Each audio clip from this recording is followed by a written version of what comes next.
overall pick of your Philadelphia 76ers. VJ Edgecombe joins us. VJ, good morning, man, and congratulations. How you doing? Good morning. Thank you. I'm doing great, man. How y'all doing today? We're doing great. We're really excited. We fell in love with you the other night. All the stories that you told, the inspiring stories, and just your work ethic and how fired up you are to be in the NBA. So we're excited to talk to you here for a few minutes. First and foremost, what have you heard about the city of Philadelphia? I know that people normally hear about how tough of a city this is to play in. What have you heard? And then how are you, in terms of your personality and your ability to play basketball, going to fit right in? Yeah, I heard. First of all, a lot of fans already, man. I've got to meet some of them.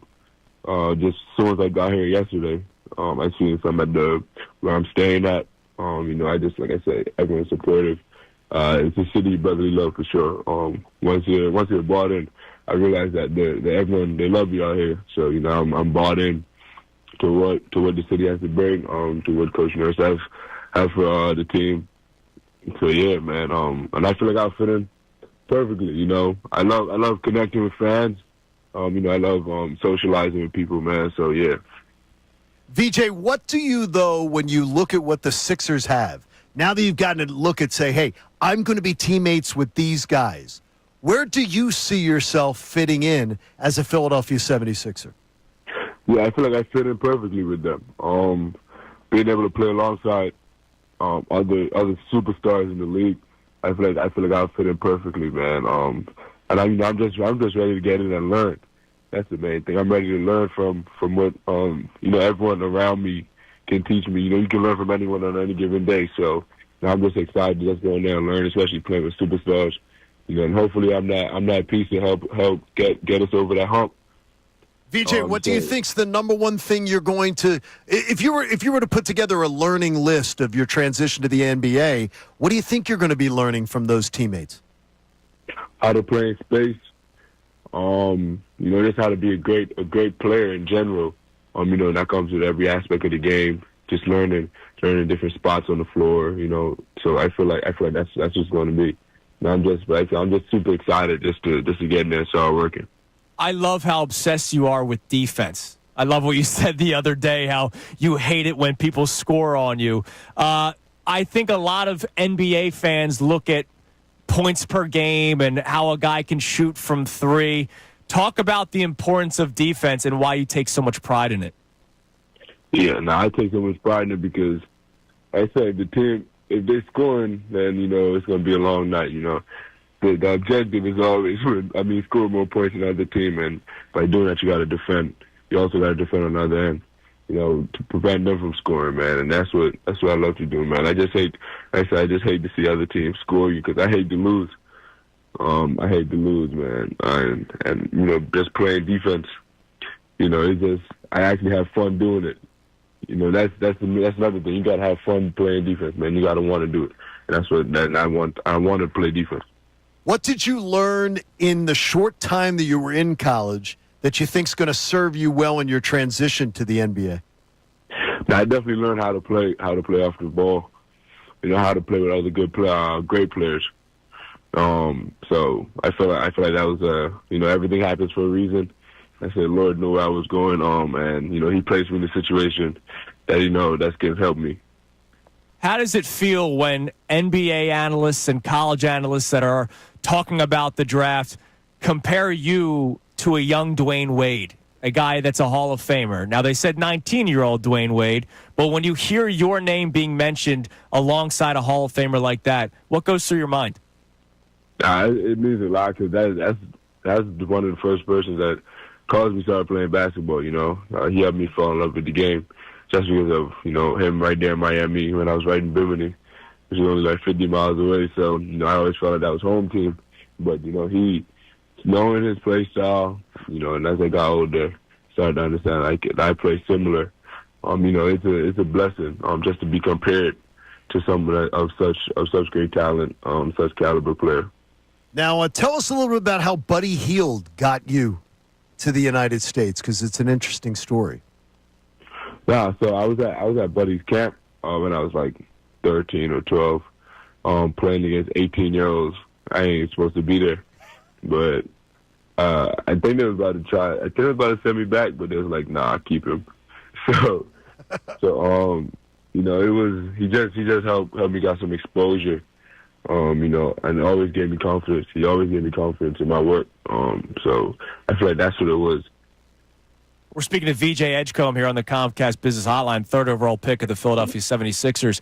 The Sixers were in an interesting position to be able to select third overall. You mentioned the stars that are on this team, Joel Embiid, Paul George, and Tyrese Maxey. Nobody really expected going into this past season that they'd be drafting third overall, but here we are. So how is it for you, a lottery pick, a third overall pick? Is it easier or is it more difficult to try to find yourself a part of a team that already has some pretty big name players? For me, as the type of player I am, and the type of character I have, I feel like it's going to be easy for me to be a part of this team. Every team will have ups and downs, but I feel like everyone on this team are great people. I got to spoke with Tyrese in person, a great person. So, I just know that they're gonna help me. I just know they're gonna help me throughout the process, throughout the whole time being here in Philly, man. I just know they're gonna help me. VJ, I'm married to a woman from the islands. You're gonna have to find some island food here in Philadelphia. Most def.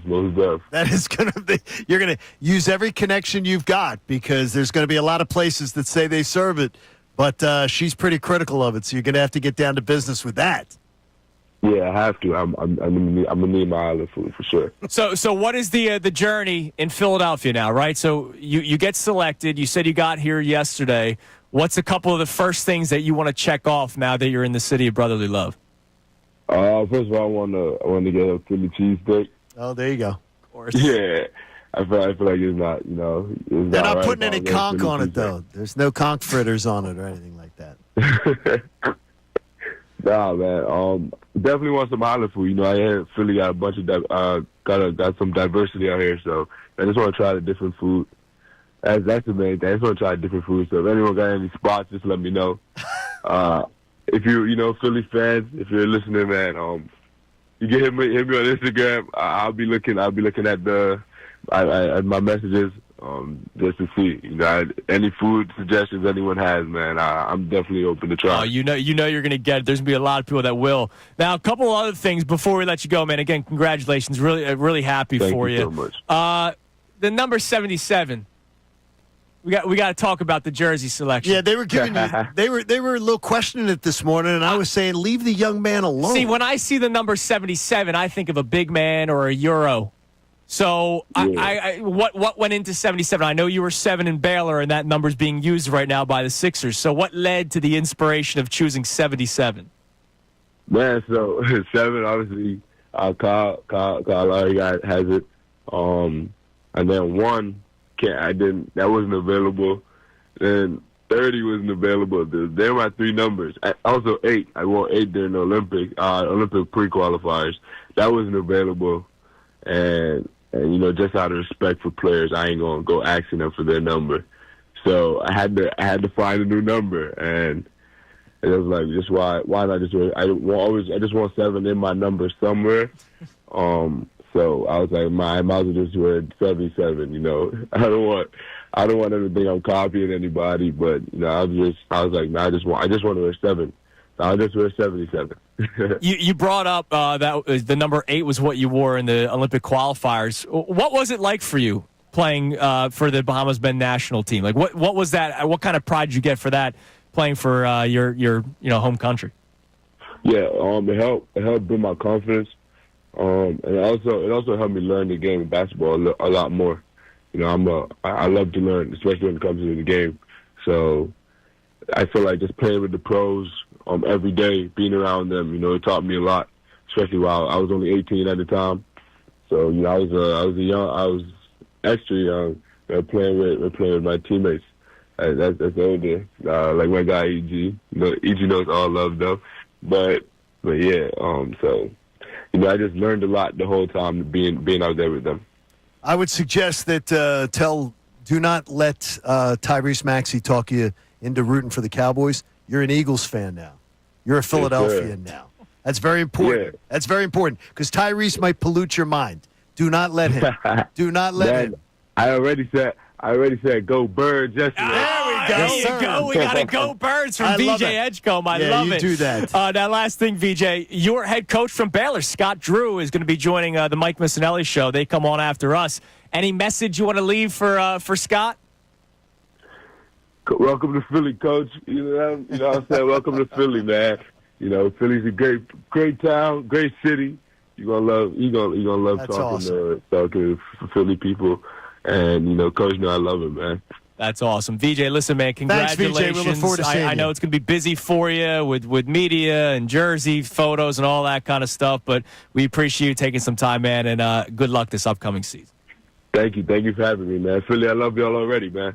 Thanks, VJ. There's VJ Edgecombe. I told you, I fell in love with this guy listening to the stories during the NBA draft after he was selected, and I fell in love with him even more, man. He's a really nice young man, and he's very poised. Yeah, He's got well look ahead and no for show. He's ready to go. dropping a go Birds there at the end. That was well done. Oh, we're clipping that. See, that's when man. you're well coached up. Yeah, we can use that anytime. Look, I get it. People like scoring, and Ace Bailey is a guy that can be a scorer in this NBA if he's taking 20-plus shots a night. You need a player like a VJ Edgecombe if you still believe that this team can do something. Sure. All right? And you know I'm going down with the ship. I get it. You're taking us all down with us, Jack. But he can fit in right now as the player that he is with this current team. Yeah. When it is time to turn the page, he will then have a couple of years in the league improving as an NBA basketball player. Okay, that's good. I like it. And I like the kid a lot. That was awesome. It was fun to have him on. All right, coming up next, we'll sneak in a couple texts. We have the Key 3 as well. It's Kincade and Salciunas, 97.5, The Fanatic. Hey, guys, Andrew Salciunas from Kincade and Salciunas. Thank you for checking out all of our stuff on YouTube. Make sure you click, like, subscribe on everything that you see. And, of course, you can see everything from our YouTube feed. Full shows, interviews, When John's Being an Idiot, which is like 15 times a day. So make sure you check out all of our stuff on YouTube. We appreciate it.